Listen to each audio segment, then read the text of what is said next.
Hi guys, my name is Jessie Hart and I am a physics teacher in Shanghai, China. This video is going to be about my, albeit limited, experience using video as a learning tool in the past and ways that I think I will be able to incorporate it into my teaching in the future. I consider myself to be a beginner at this, so if you're very experienced or you use video all the time, I don't know if I can offer you much help, but I would love to hear from you. Maybe tips and tricks we can all share with each other.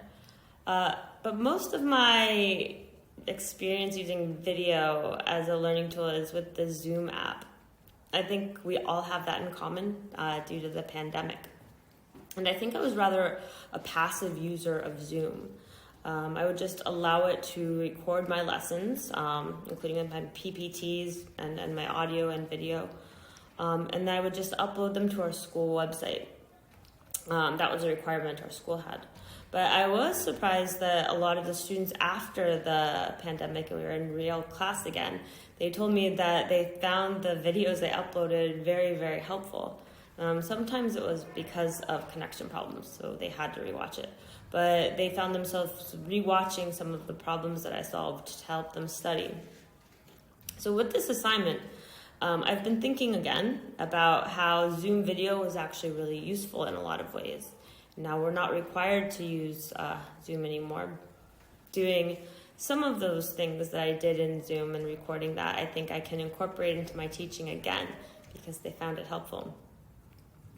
One big thing for English as a second language students is that they really need to be able to go back and review the lesson, and it helps if they can do that at a slower speed or even pause to absorb the information. So I know with a lot of online videos, even YouTube allows you to play the video back at half or even 3/4 of a speed. And in class, if I ever play a YouTube video, I always do that.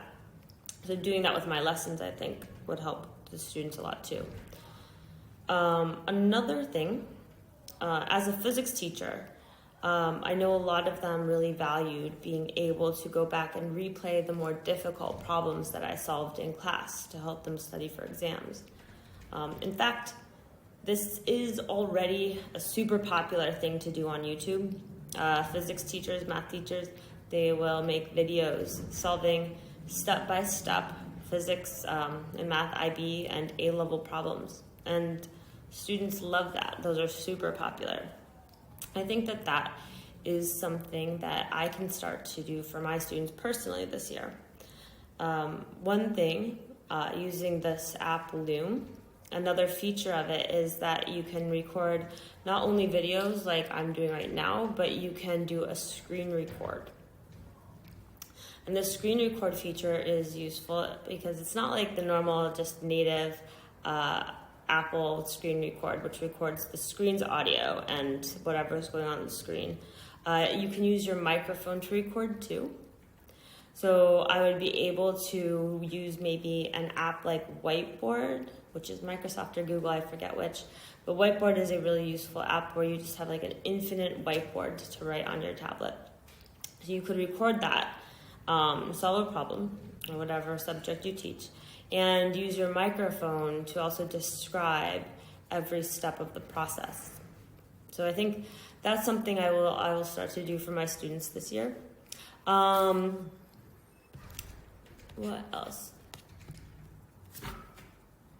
One thing with Loom that I wanted to mention, since I'm going to kind of share some tips with it, is that I do notice that there is a timer on the video. So the maximum video size I can make is 5 minutes.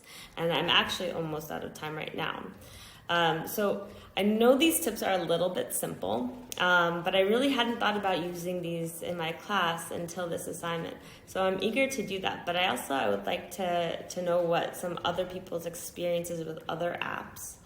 If you have other tips and tricks, if you're familiar with Zoom or Loom really well, then I would like to hear how I can maybe use some of those things from you in your videos or in our discussion forum.